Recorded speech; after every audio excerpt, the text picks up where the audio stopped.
going on, friends? My name is INTI CREATES, and welcome back to another episode of Yohane The Parhelion, Blaze in the Deep Blue for the Nintendo Switch. We're off up last time. We got through the shipwreck and the sea of trees, and we have rescued Hanamaru and Yo. And now in this part, we are back in the grotto, as we are in a bit of a higher up part of the map in this area, in order to head into another new area. Now there's another way to enter this area, and that's by heading through the shipwreck, but you are not going to get far if you enter this new area from the shipwreck. So we're going to head in from the grotto. And welcome to Coral Hill. Let's go. So, Coral Hill is... I mean, it's not a very difficult area. There's a lot of these large rooms. That's what this place tends to be full of here. Alright, so if you go this way, then right off the bat you are greeted with a save room. So we're going to go ahead and take... Anytime you enter a new area, you want to try your best to find a save point as soon as possible. Otherwise, you're gonna, if you need to backtrack for whatever reason, then you're gonna have to, like, physically re-enter the area, and sometimes it's not fun. Alright, so more poison enemies. Like I said, you're gonna be running into a bunch of these. So this room's full of those guys. And then we have these spear-throwing guys combined with these things that poop out the poison stuff, and that's not fun. Alright, let's see what's down here. Okay, so looks like we'll be back there later. Well, I think. Let's see. Okay, yeah, we're definitely going down because we can't get that treasure chest at the moment. I mean, I guess I can technically if I use Yo, but I don't want to go through that process currently. And actually, speaking of Yo, this would actually be a good time to talk about Yo. Yo Watanabe is a second-year student in Urano Hoshi Girls High School, is Chika's best friend. She is also childhood friends with Kanan. Her father runs a ferry, and one day she wants to take over that job. In Love Live Sunshine, much like Chika, Yo was heavily inspired by Muse in order to become a school idol. When the two of them became fascinated of wanting to become school idols, Chika wants to form the school idol club of the high school, and Yo was the very first person to sign up. Like all really good best friends do, they always have their backs until the very end. Yo is always positive, even in the most dire situations. And because of the bond that she has with Chika, she has a tendency to grow jealous when Chika starts getting close with other people.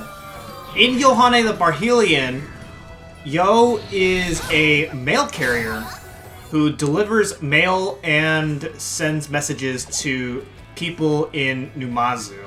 The way she goes about with delivering letters is she uses a cannon, shoots from it, and actually flies from the cannon. She has actual flying equipment that allows her to fly across Numazu. And the first time I saw this, when watching the show, I thought this was the coolest thing I have ever seen.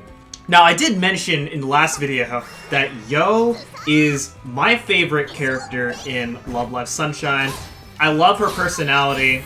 I personally think she's the cutest among the group, and I used to think that she was my favorite character of all of the Love Live series until Love Live Superstar came out, where some of the characters in that show have some amazing characters.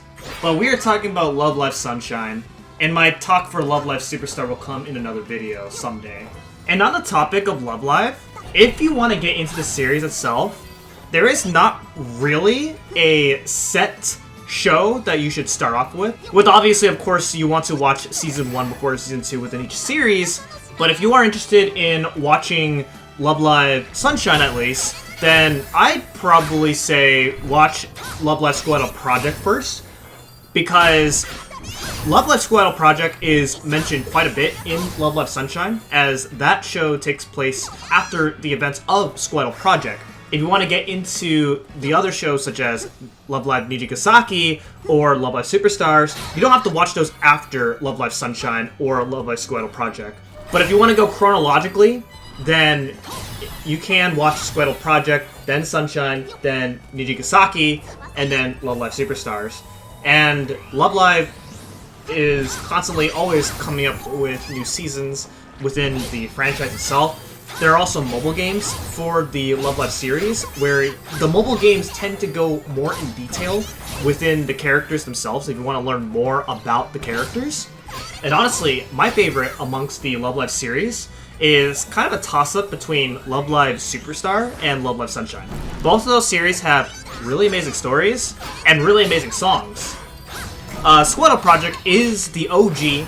I get quite a bit of nostalgia out of watching Squirtle Project every once in a while, but as more Love Live seasons come out, then the production value within each season just get better.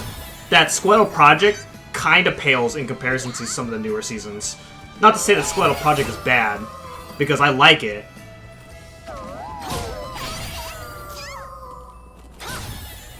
Also, I equipped this piece of equipment, the Holy Earring, in order to prevent poison. And that is this is actually the most important equipment, because there's a lot of poison enemies from here on. And that's going to save me on a ton of antidotes later on. Alright, we have more of these poison enemies that I don't like. And we're at the end of this randomized area. I'm excited. Okay. So, there should be a safe one coming up. Okay, indeed there is. Good. Because again, you want to find a safe point as soon as possible whenever you go past the randomized area. Otherwise, if you need to backtrack, then you'd have to go to the randomized area again. Which, I mean, if you like grinding resources, then that's fine. But because it takes a while to get past the randomized area, you try not to deal with that as much as possible. So that little helmet-looking enemy is a little bit annoying to deal with. Anytime you hit him, it'll try to disappear and reappear near where you're at. Throwing knives is really cool. It's another throwing weapon, so another long-range weapon if you like that, if that is your thing. But yeah,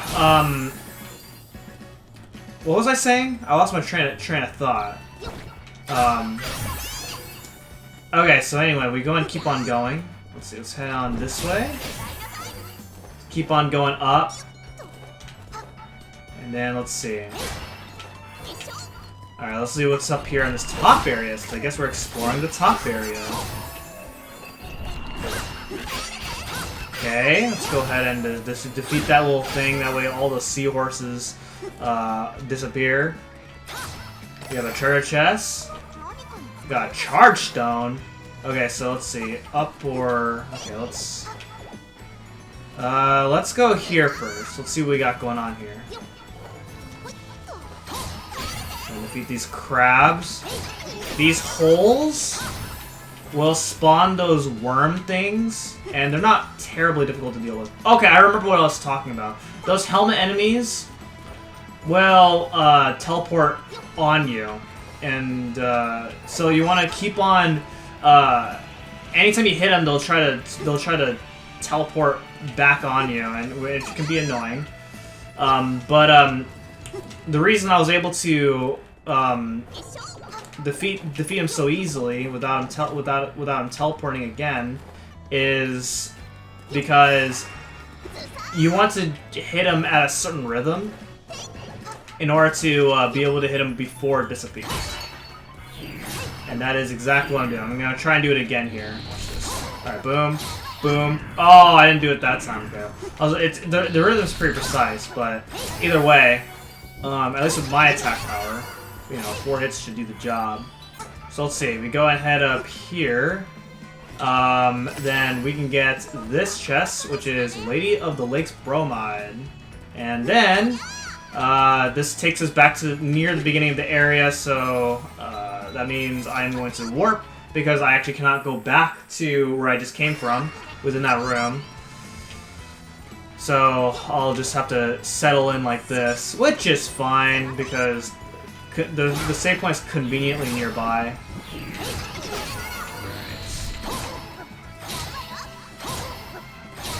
Bam! Just like that. Look how easy I made that look.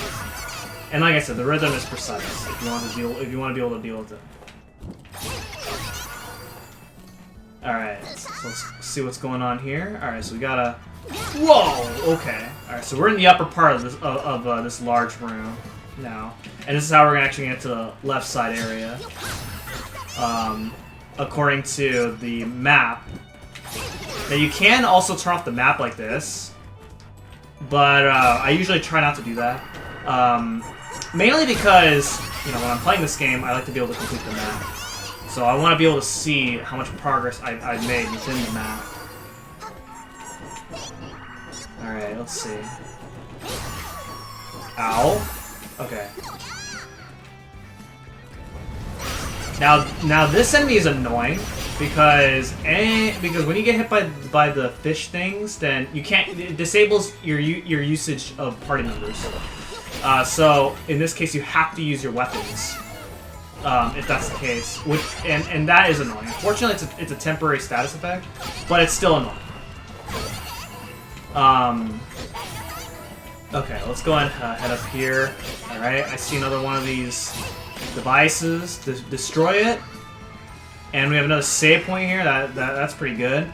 Yeah, so as you can see, this area in general is not a very difficult area to go through because I'm barely taking any damage before I reach my next save point. The enemies here don't really hit too hard, and there's not very many like hazards such as like spikes or lava. There's none of that in this area. Although sometimes the enemy projectiles that some enemies will have, they can hurt. Like sometimes this guy's bow, if you get hit by the arrows, hit by that guy, then it can hurt. Ow. Alright. Okay, get rid of you. Okay, now I'm all of a sudden taking reckless damage. Alright, let's head over here. Okay, let's see. Let's head down this way. Let's see what's down over here. Let's see. Okay, maybe I'm more interested in going here.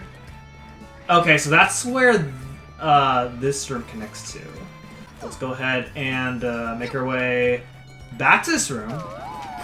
And we're gonna go ahead and defeat these poison guys. Oh man, I dodged that somehow. I've never been able to dodge it like that before. That's crazy. Okay, so now we're in the bottom. Okay, so this is where... So then if I go up in this room, then it's gonna take me back to the one room up there. So I don't think it's gonna be worth my time trying to take a look at what's up there. I mean, I guess I could, just for the sake of showing it off. Just so you guys can have an idea of what this room looks like. So now we're actually going to go to the bottom of this room. And we're actually going to head on down and see what we got. Okay, so it looks like there's a small room, and there's a bit more to it. Okay.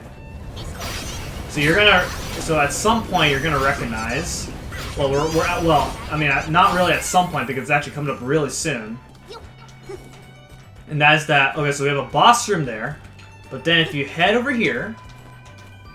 There's two switches. You need to stay on this one, and then you use Kanon's ability. Okay, well, I need my thing to come back.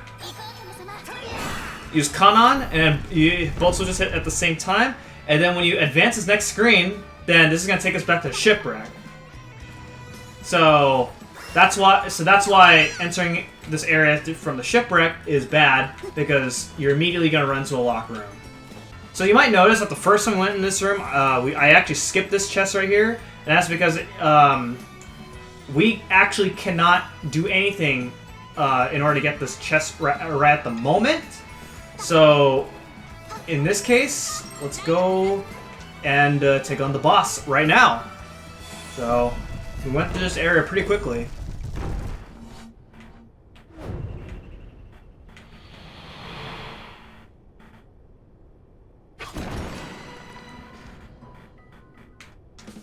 Alright, so this guy isn't particularly hard. So you want to duck whenever he throws his weapon at us. And then at some point here, okay, he's going to start throwing spikes at us. You want to dodge the spikes. They're really easy. You can even hit the spikes as well. And then he does another attack like this. And oh, okay, yeah. So he's gonna. You want to go ahead and stand on the other side. And then there's one more attack that he's gonna try and do in this phase. I mean, we're probably gonna see it, very likely. Okay, he's not doing it. So we're gonna. Okay, ouch. But he's gonna go to the other side. And okay, maybe we're gonna. Okay, no, he's still not doing it. Man, I've never actually seen him take this long to reach the other side. Maybe he'll do it this time. Okay, so now we're on phase 2. He's gonna send out a tornado, and the thing is gonna blow us to the tornado. And when we're at the tornado, then we're just stuck there. It's gonna blow us upwards, and dodging attacks is harder. Okay, there it is, right there. Okay, go to the other side when he's preparing that move. And then he's going to try and he's going to do this again. Okay, so now, oh wow, this is a very inconvenient spot. Oh gosh, dodging is going to be hard. Oh my gosh, wow, I dodged a lot of that somehow. Oh, whoa, oh, I was in a bad spot. Oh, okay. Yeah, you cannot duck that, so you actually have to go to the other side. Alright. Okay. But yeah, for the most part, this fight isn't too hard, but it's a lot of the attacks hurt a lot. As you can see, look how much the health bar went down. Okay, now he's gonna do a new attack here.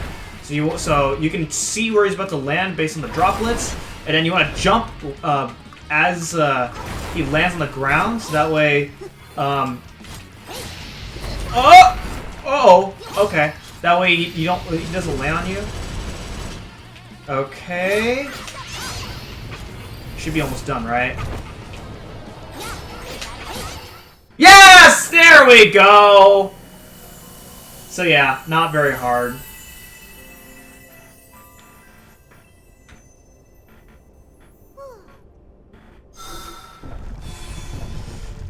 It's just a hard-hitting fight. That's pretty much it. That's the only hard part about this fight.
Alright, we have Ruby in our team.